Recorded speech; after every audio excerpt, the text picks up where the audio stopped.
All right, guys, it's May 23rd, 2023, and this is the War Room. News, pro wrestling rumors that I've come across in the last day or so. Before we get to anything, I would like to take this time, if you're watching, to thank you for being here. Thank you for watching. We are a startup YouTube channel. Honestly, I just began to learn how to do YouTube podcasting and all that stuff. So just bear with me while I learn. Um, and I have big ideas for where this is going and what we're going to be doing here at the Crimson Mass Show. Um, I'm just going to sit and talk to you guys for a second. The reason I started this channel is because myself and my friends, we love professional wrestling. We love it. I've been watching professional wrestling almost as long as I've been alive. And I just took to a fish to water to it the first minute I ever saw it. Another reason I start this channel is because I notice a lot of other channels that follow professional wrestling, and I notice that there's somewhat of a bias. And I just want you guys to know that on our channel, we're not going to be overly AEW centric. We're not going to be WWE shills either. We're going to call it how we see it. When one show sucks, we're going to tell you it sucks. When another show is great, we're going to tell you it's great, and vice versa. I feel like there's a lot of professional wrestling channels that I've followed and watched for years that it seems like now their whole agenda or the way that they generate clicks is to start off by telling you some shit they're shitting on WWE, and that's not what I want us to do here. When WWE does good, I want to say WWE does good. When it's crap, I want to say it's crap. Same for AEW. When it's good, I want to give it its flowers, and when it's crap, I want to say it's crap, and I don't want to lean to one side anyway. I see a bunch of YouTube channels, and like the first line in every YouTube channel about professional wrestling is like some type of negative sentence about WWE, and I just think that's kind of lame. Like, wrestling is one whole. Yeah, I understand there's multiple companies, but at the end of the day, it's all just professional wrestling. So why don't we just stop the whole bias thing and just talk about professional freaking wrestling? As far as our channel, what we're doing, we're just getting started. We're just figuring it out. I do have people I do this with, Petey Stunt, Ty. Sometimes you'll see Carla on here. I do it with them because they've also been watching wrestling as long as I've had, and I've known them for years. So what we're going to be doing here is this. I usually do Fire Made of Trash for Monday Night Raw, NXT, Dynamite, Rampage, SmackDown. So going forward, we're going to be splitting duties a bit. We're going to be, and I'm sorry, I know you guys are here for rumors, but I got to get this out there just so. I'm going to be handling Raw and AEW Dynamite. Petey Stunt's going to be handling SmackDown, and once it comes out, AEW Collision, and Ty is going to be handling NXT and Rampage. The War Room, which is the show that I'm doing right now, is going to be a show that I do. I'm going to try to do it every single day to keep you guys updated on the latest news and rumors that matter. Petey Stunt's going to have a show, and Ty is eventually going to be handling everything Japan. He's going to be handling his Joshi Pro stuff. He's going to be handling New Japan. So that's the plan going forward. But anyway, let's get into these news and rumors. So one of the first rumors that I came across, AEW appears to be taking some type of potential legal action against CM Punk, because CM Punk basically no-showed their meeting with Warner Brothers. They were going to build the entire thing around CM Punk. They're going to have it in the venue in Chicago for CM Punk. We're talking about Collision here, the first episode of Collision. And now they're going to change the venue potentially because CM Punk is doing CM Punk things. When are these promotions going to learn to stop trusting CM Punk? I mean, and this is coming from somebody from Chicago who was the biggest CM Punk fan. My favorite Money in the Bank is still the Money in the Bank where CM Punk blew the kiss and ran through the crowd. That's still my favorite Money in the Bank. So CM Punk, while he still is one of my all-time favorites, you have to just accept who CM Punk is at this time. I know there's a side to every story, but when it comes to like the actual like professionalism, it doesn't seem that that's CM Punk's priority when it comes to these things. So anyway, AEW basically might be suing or something, taking some type of legal action against CM Punk. Another report that we got is that WWE may be doing releases prior to July 1st. Here's my logic on releases. They have to happen. It's a business. I hear a lot of wrestling fans like crying and complaining, talking about WWE's heartless. They're releasing people. Well, dude, like you have to run a business.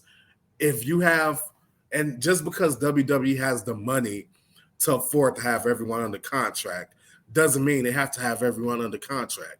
Same with AEW. That's one of my criticisms for AEW. Like, you guys have all these talented people under contract. They can't get on TV. And let's not kid ourselves. Once they come out with Collision, most of these guys still aren't going to be able to get on TV. I remember there are wrestlers that when the first episode of Dynamite ever came out, they were talking about how these wrestlers were going to be the forefront of this company. These wrestlers are going to move wrestling in a new direction, a progressive direction because of whatever race, ethnicity, gender, sexual orientation. They were going to be the progressive wrestling company and push these wrestlers. And I'm sorry to say, most of these wrestlers are no longer around or they don't get TV time. So, I mean, and I think, and nobody ever calls AEW out on it. But my whole point is, if they want to do, that's fine. But you need to release wrestlers sometimes. Everyone doesn't have to be under contract. And so I'm not going to demonize WWE for releasing wrestlers. They need to. There's a lot of wrestlers that aren't even on TV, or when they are on TV, they aren't necessarily doing anything. I mean, WWE has made some very weird cuts before in the past. So, I mean, I'm hoping that there's nothing random and unexpected, but just like trimming some of the fat on the edges, like to where you're at least giving these other wrestlers opportunities to go to other promotions instead of holding them hostage. That's basically what I mean. There's also a rumor out there that says WWE might be getting into the gambling game. And talents are worried that it could affect their careers. I think this is an absolutely bad idea. Like, if we're talking about win-losses, I mean, I live in Vegas now, and it'll be wonderful for me. I'm not going to say I'm one of the best. That'll be a little too arrogant. I'm pretty damn good when it comes to predicting the outcomes of matches. So if WWE wants to make that something people could bet on, I'm all for it. But in general, I think it's a horrible idea. I think that you're basically going to end up flip-flopping, changing ideas on the betting market. Like, imagine if, let's say, Gunther is in a match with Seth Rollins and money comes in heavy on Seth Rollins. Does that mean now that WWE is going to change the finish of the match and have Gunther win? I just think it's very dicey territory. I think WWE needs to leave that aspect, the win-loss aspect of gambling alone when it comes to wrestling. But if they want to do prop bets and things like that, like how long is the match going to last? Who's going to put on the first submission? Yeah, those are things that would that could be found out and people could take advantage of it. But at the same time, I feel like that wouldn't have an impact on the wrestlers' careers. It wouldn't involve match changing because money came in heavy on one wrestler over the other. I think if you stick to prop bets with WWE, I think you're okay. Just don't get into the whole win-loss thing. The next thing I came across is that AJ Styles thinks the World Heavyweight Championship is a secondary title. You could argue that it's a third title if you really think about it, because you got the WWE title, and he alluded to something like this, the Universal title, then a World Heavyweight title. I just don't think that it was smart for AJ, the person who's going to be one of the first people ever competing for the reimagined World Heavyweight title, to go to a newspaper and say that it's a secondary title. Yes, wrestling fans know it's a secondary title, but you want to make the casuals believe that this title is important. And I mean, it brings the title back to Raw. Honestly, I moved my concern away from whether or not that's a secondary title. And now my concern is like, what are we going to do with Roman carrying two belts? I hate the whole carrying two belts thing and calling it one belt. Like, if you're going to do that, call it the Universal Championship and call it the WWE Championship. Separate entities, to say that Roman has both belts. Just like Sami Zayn and Kevin Owens. They have the Raw Tag Team titles and the SmackDown titles. I don't like the whole, hey, let's just call these two belts combined the Universal title. No, let's either merge them into one brand new title, or let's separate them again. Which, if you say at this point, you can't separate the Universal and WWE title, because then if one goes to back to Raw, then what are you going to do with the World Heavyweight title? I think you just need to have one belt and have that belt be the new title for SmackDown. Simple as that. Which leads me into my next point. Apparently, I think there's word that AEW wants to have the All Atlantic title be the top title for Collision. And I mean, I disagree with it. I kind of disagree with it. Man, the last thing AEW needs is another belt, man. I'll be completely honest.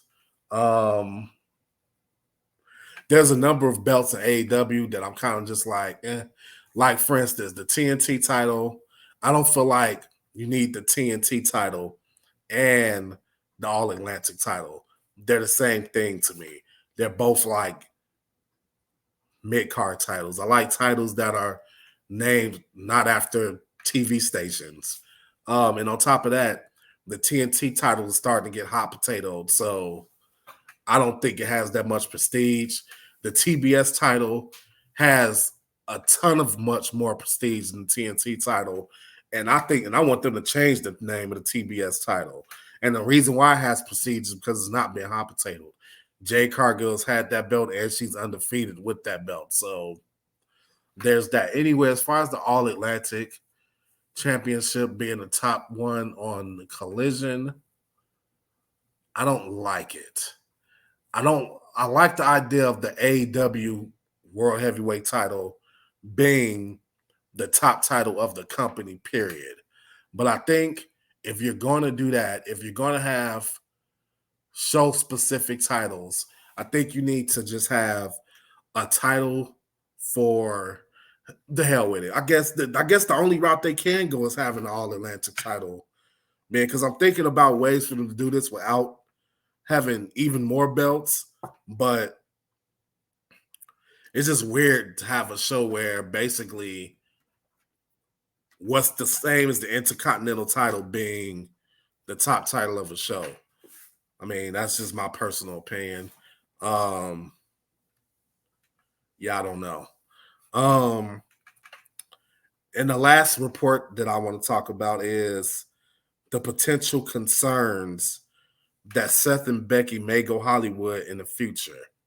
Seth has missed 2 weeks of Raw because he's filming a Marvel movie, which is a big deal. It's a big deal. And if Seth can go get that, honestly, I'm taking that over being a WWE wrestler. I'm sorry. As much as he loved wrestling, that Marvel money is a different kind of money. It's a different kind of money. Seth has to do that. If that opportunity is out there, Seth has to take it. Becky, I don't know what Hollywood role she's getting in. Um, you're starting to hear a lot about wrestlers going into Hollywood. So I know they can't afford to lose Seth right now. They said it's not an immediate concern that Seth is going Hollywood right now, but it's something they're looking at down the road. So that's pretty much it for today's rumors, news, and reports. This is the first ever War Room, and I'll see you guys tomorrow for more wrestling rumors. Let's go. Thank you for joining me.